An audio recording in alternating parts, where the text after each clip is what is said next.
Alright guys, we're going to record some of this fire. I'm going to try to record a lot of it with my phone because it sounds better and looks better. But we'll probably divvy it up between the phone and the camera. Gizmo. He said, Mama came outside.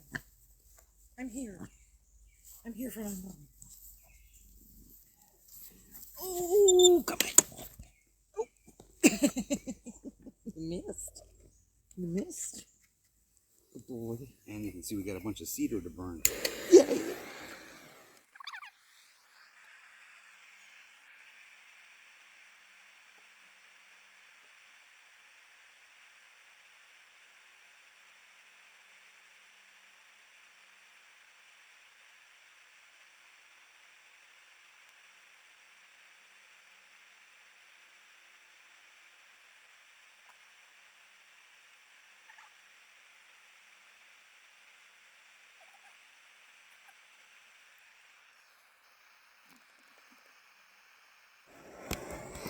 Once we get it going, got all this fun cedar stuff to burn too. But everything here is a little on the damp side.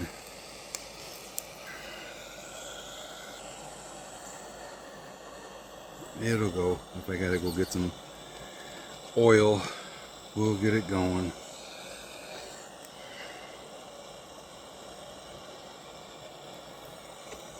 Oh, look at you two just being so cute.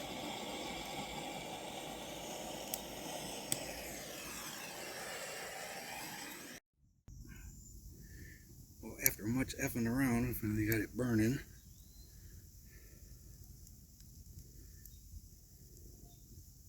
Really, really nice. Right now, feels like it's still 75 degrees.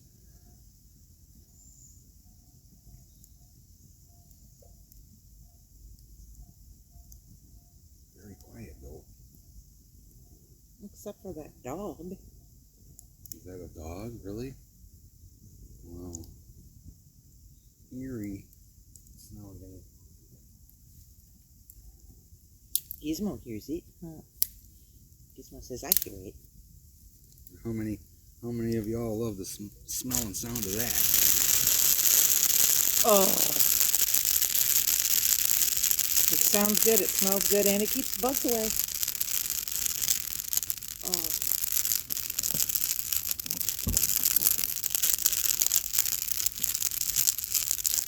That's ASMR right there. Yeah, we like that.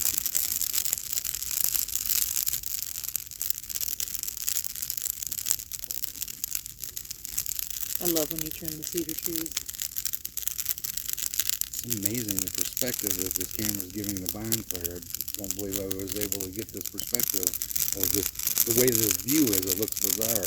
Well, I mean, it looks cool, but I put it on 0.5 instead of 1, so it gave a fuller view. Yeah, it is. It's cool.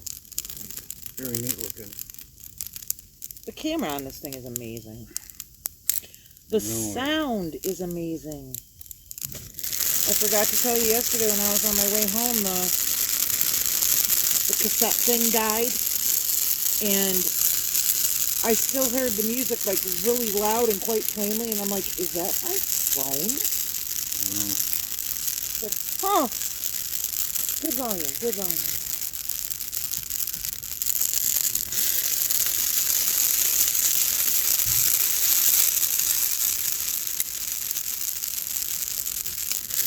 We love burning that stuff.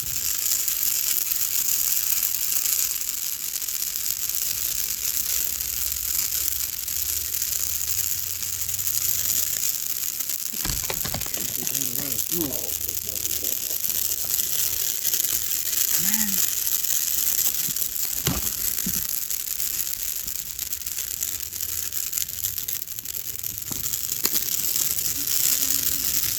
That sounds like a mixer. I'll go get myself.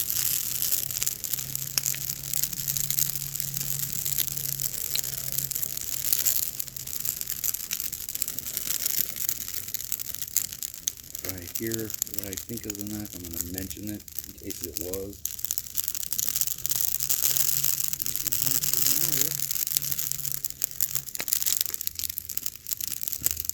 Cats have been doing really good, guys, with hanging around. I really thought once our cabin was gone that they'd be hanging out over there a lot, and they are not.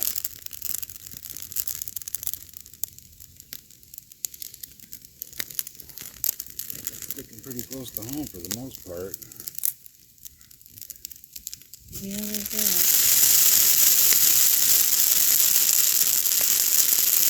Except for Morris likes to go over and visit Chuck and Vicky. Morris likes to visit everybody. In fact, there was people over there next door, right next door, up until yesterday. And of course, I had to go get Angel because she was over there visiting them. And but Mr. Morris too. He's just the sweetest cat. I'd take him home in a minute. I'm like, well, honestly, guys, it wouldn't be the end of the world if he volunteered to take a cat. If we could use downsizing. And obviously, for them to volunteer, he would be going to a good home. But they weren't very serious, I guess. I would miss them, but I would give them to somebody that wanted them. You know. Don't lower down. Morris is my boy. Killer of bunnies. Yeah. I don't think we even told you guys that. Now, twice now, Morris has brought us a full-size dead rabbit. Wasn't roadkill. Yeah, the one time we came back from Mike's treatment and he saw us and was like, oh, Mom and Dad are home. And he picked it up. He could barely walk with it. But he was bringing it home. It was a gift for the family. For a good boy. Not for killing the rabbit, but, you know. Well, funny. I know, I feel horrible. But he was gifting it. What a good boy, Morris. Give him a gift.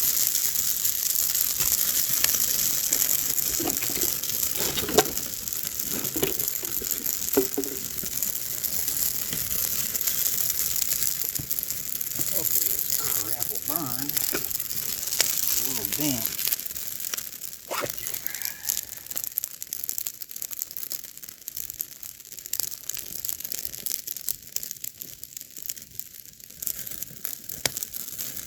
Mr. Morris.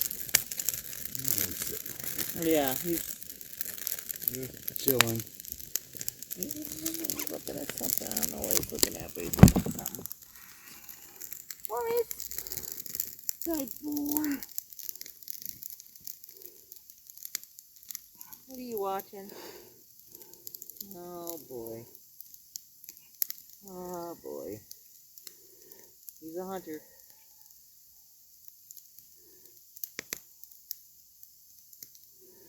I'm sure he's stalking something there in the weeds. He has to bring gifts to the family. Let us know how much he More loves than us. likely.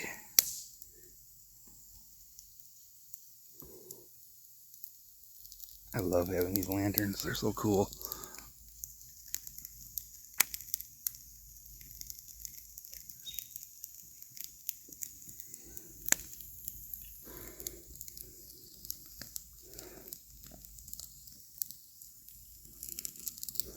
Hopefully we'll get better at using these cameras too. We both have the same camera now, right? Mm-hmm. So yeah, Tracy and I both have kick-ass cameras. What is it, 64 megapixel or something like that? Wasn't our camera that we had only 32? Yeah, our dedicated video camera wasn't even that good. There's my dad. Plus, I'm sure if you get in there and screw around with this thing, Oh, so close. there's all kinds of filters and Oh, yeah. Snapchat things or whatever you call them, effects that you can add to the videos. I made myself a cat. Yeah. Yeah. Good gizmo.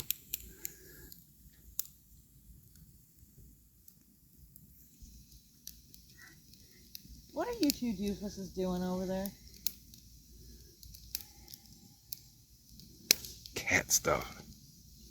Is that onyx? No, Onyx is on this one. Oh, okay. It's Morty and Wizzy. And here goes the leader of the cat conclave over to see what's going on. Mr. Nosy Pants.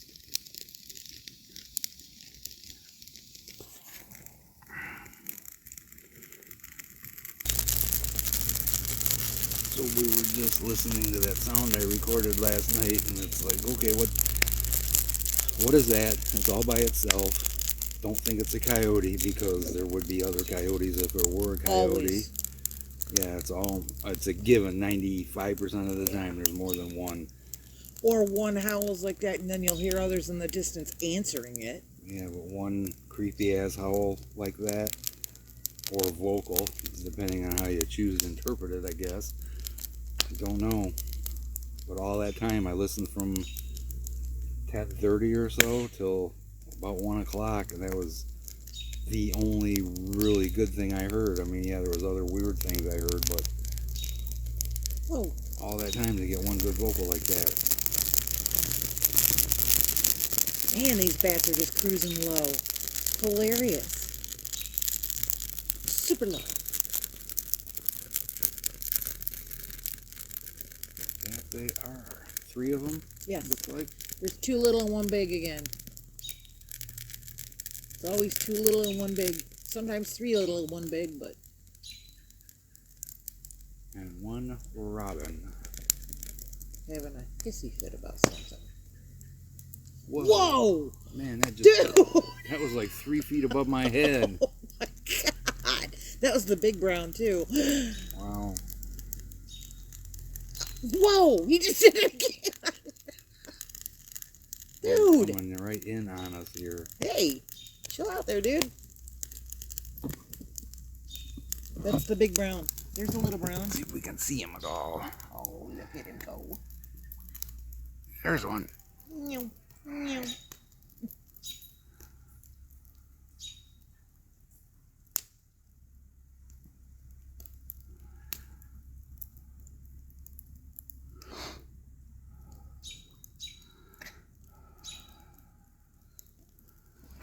They're definitely busy. Yep, getting the hatchings.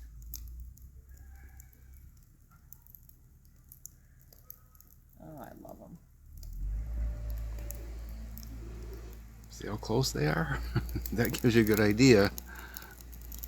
Just a little itty bitty. This is the big guy. The big guy that's whipping around us here.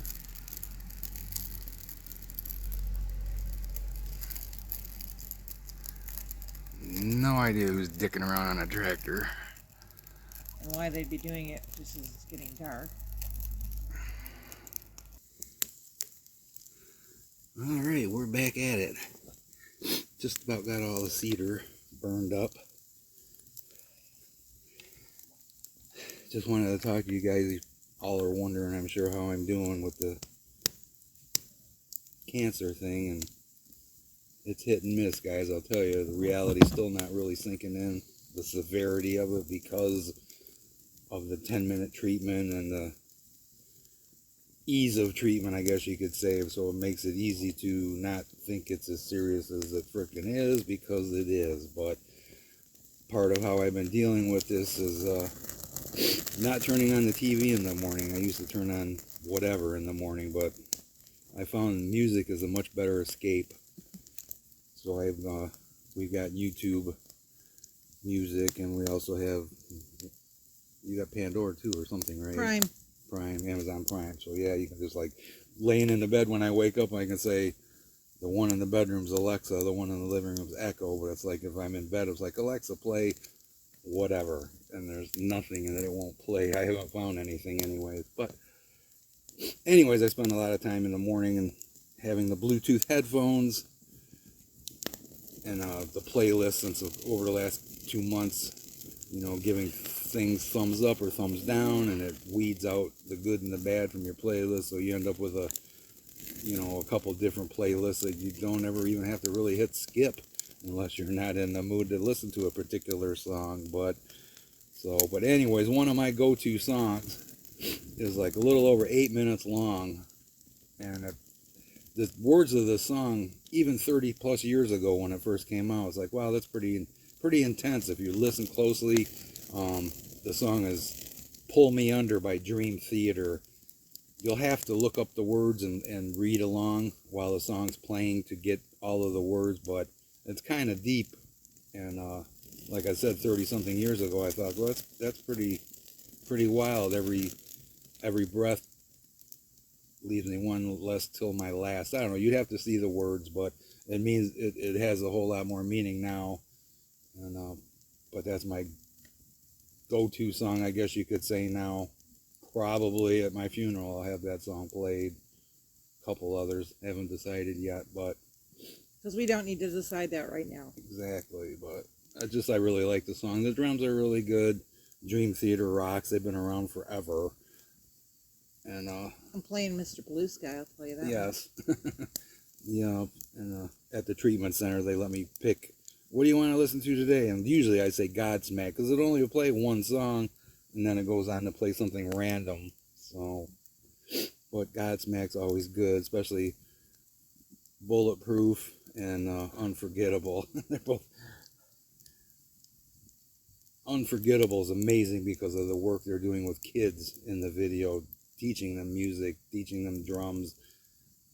You'd have to watch it. Watch the YouTube version of Unforgettable. It's really cool. And then Bulletproof is funny because Sully Erna, the lead singer, is playing a dual role. He's playing his cousin as a music director or whatever, a doofus music director. And it's hilarious. Totally hilarious. But that's how I've been coping, guys, is the music, not turning on the TV. There's been times I'll listen to the music for 3 hours, 2 to 3 hours in the morning before I even turn on the TV. I never watched TV like when I was in high school and stuff.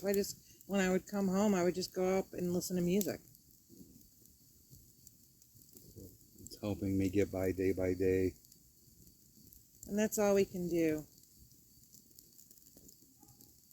And that's why it upsets me, like, when people say things, like, when Carl always mentions your cancer to somebody when you talk to him, and it's like, not just about cancer. Still a person. That's not who you are. It's something that affects you, but it's not who you are.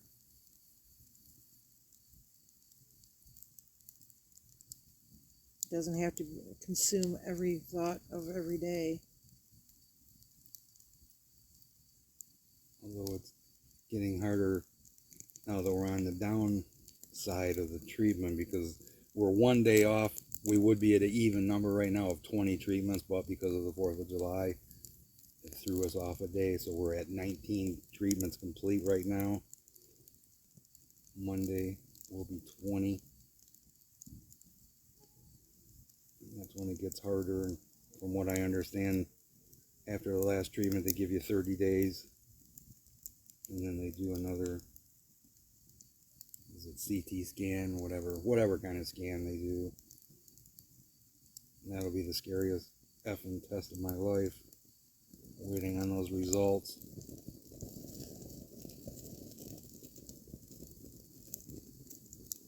Because whether you guys know this or not, the treatment is effective up until a point, and at a certain point the treatment becomes no longer effective. But who knows how long that could be. It could be 6 months, it could be 6 years. And the thing is, you know that they didn't get all of the tumor, and that's what the radiation and the chemo are for. And just hopefully the scan won't show massive swelling in your brain. Because if I'm not taking, we've been experimenting on and off with a low dose steroid to help with my coordination, because when I don't take the steroid, I can feel a lack of coordination, a little clumsiness, if you will. And so he put me back on a little over 2 weeks ago. He gave me 14 days worth, 2 milligrams a day for 14 days. And it straightened out my clumsiness, my coordination. Well, then we went off it because you can't take it all the time. I said, well, let's go off it for a while and see what happens. Well, without it, the coordination, the clumsiness is there slightly again, so we'll see. But it could be swelling due to the treatment. Yes, and We don't know. The doctor did say that, you know, obviously bombarding a portion of your brain, the same portion of your brain, every day with radiation can cause your brain to swell. I was even reading an article where it said that, you know, if your symptoms seem worse after you start your radiation treatment, don't panic. That doesn't mean that the treatment's not working, and it doesn't mean that your tumor's great. It just means that obviously they're hitting the right spot. It's funny, guys, because I have people obviously around here, they know what's going on, but to look at me and interact with me, you would never know. Like today, I was walking around with Adam and we were checking out property lines, trying to figure out a few things, because like I said, I'd never paid attention. Art didn't care, I didn't care, and Adam kind of wants to know where the lines are. Yeah, if it continues, we'll get it, but it's probably just Morris or something. But I'm sure it's Morrison. But Adam and I were walking around and he kept saying, "Are you okay? You all right?" I'm like, "Yeah, I'm fine." Because he doesn't know. I mean, he knows what I got going on, but he doesn't know physically where I stand, I guess. Well, people don't. I mean, it's nice of him to ask, but, you know, it's...